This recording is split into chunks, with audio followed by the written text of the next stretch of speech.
And we were so badly damaged. We were hit by one 18.3 projectile. Now we're talking about a projectile about 3/4 the size of a normal railroad boxcar. You got it? Boxcar in the air, flying at hundreds of miles an hour, carrying enough explosives to wipe out our whole task force with one hit.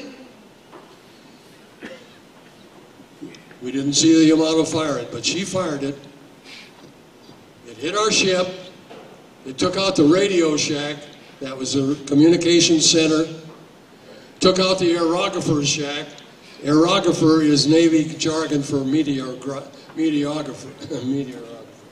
know what I mean. He could have been on Channel 12 tonight. Anyway, but that wiped out 8 men. That one shell. It went clear across the ship. It went down the cross-ship passageway between the aviation fuel tanks. Straight as an arrow. Didn't touch each side of the fuel tank. Went straight through. The other side exploded about 500 yards beyond. Now you talk about the grace of God and Lady Luck. We had it. We took 20, somebody says 25, I think it was really 20. But we're talking about 20 shell hits. 18-inch, 8-inch from heavy cruisers, 6-inch from light cruisers, and 5-inch from destroyers, all enemy. When we got back to Pearl Harbor, a week later, after jerry-rigging the ship to limp back to Pearl Harbor for temporary repairs, we finally got ashore, and we looked at that ship, and she looked like a big piece of gray Swiss cheese. You could see daylight through her here, there, and everywhere. One of the problems was that of the 20 shell hits, 6 of them were below the water line. They went into the water, hit the ship below the water line, and exploded. Well, the water poured in. We had a fantastic damage control crew under the first engineer and the engineering engineer. Engineering engineer, you know what I mean.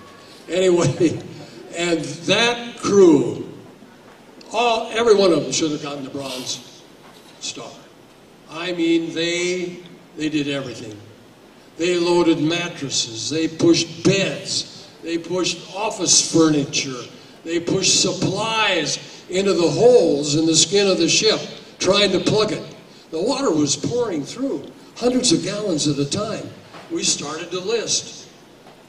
By that time, our flight deck, which was made of good old Douglas fir lumber from Northwest Oregon, with which I was very familiar, was on fire. We couldn't take our planes aboard. What are we going to do?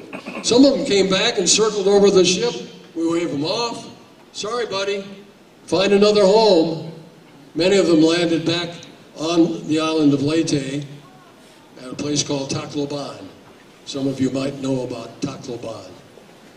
And 2 of my squadron mates were killed when they landed their planes. The monsoon season was on, of course. Heavy rains. And the land was a sea of mud. And when those planes hit the deck, they nosed over. Now, the Seabees had laid out the iron mattresses, you know, to try and overcome the mud. But the mud was so deep and it was raining so hard, those things just sank below the surface of the ground. We lost 8 planes. We lost 2 torpedo bombers. We lost 6 fighter planes. Now, those 8 planes, 6 of them were rescued, the pilots. And that was one of the great things about the American Navy. We had this tremendous plan with submarines to be in the water during battles, watching for downed planes. Somebody went down, submarine got there as fast as it could and rescued these flyers.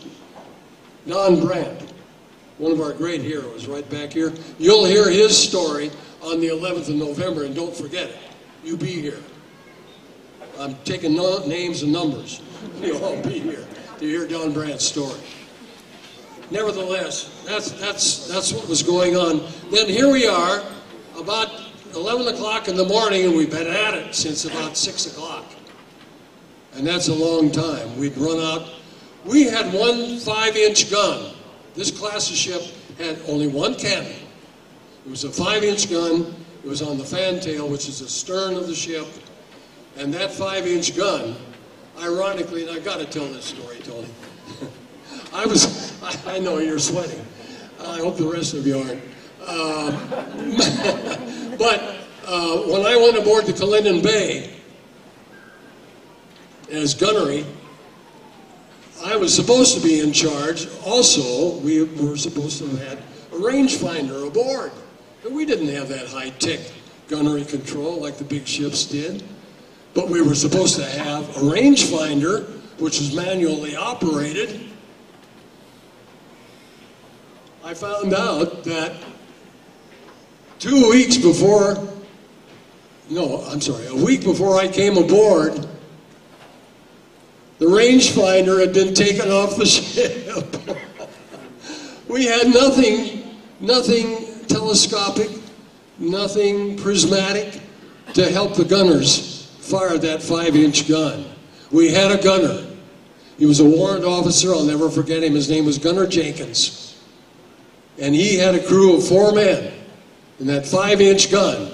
And they fired that gun until it wouldn't fire anymore. And he took out a Japanese light cruiser. He was firing and aiming with his eyes. There was no other way to do it. It was incredible. He got the Navy Cross. The evasive maneuvers, of course, were tremendous. Tony reminded me of a quickie, and it's called Gator Has the Con. Well, in Navy lingo, that means the navigator has the direction of the ship, has the control of the ship. The captain turns it over to the navigator under circumstances like this. And that was very exciting. And the funny thing there, too, I got back to Oregon State College to graduate with a class of 47. And who was a history teacher on the staff at Oregon State College? Commander Stallnecker, the navigator of the USS Cullinan Bay. Incredible. Incredible. Now, I'm taking reports through the captain, and I had talkers with me. I had a talker on each side on the bridge. A talker is a radio seaman who takes messages, relays them to me. I pass them to the captain and the air officer, or I relay the captain's orders to the talker, and he spreads it around the ship to different posts in different parts of the ship. So anyway,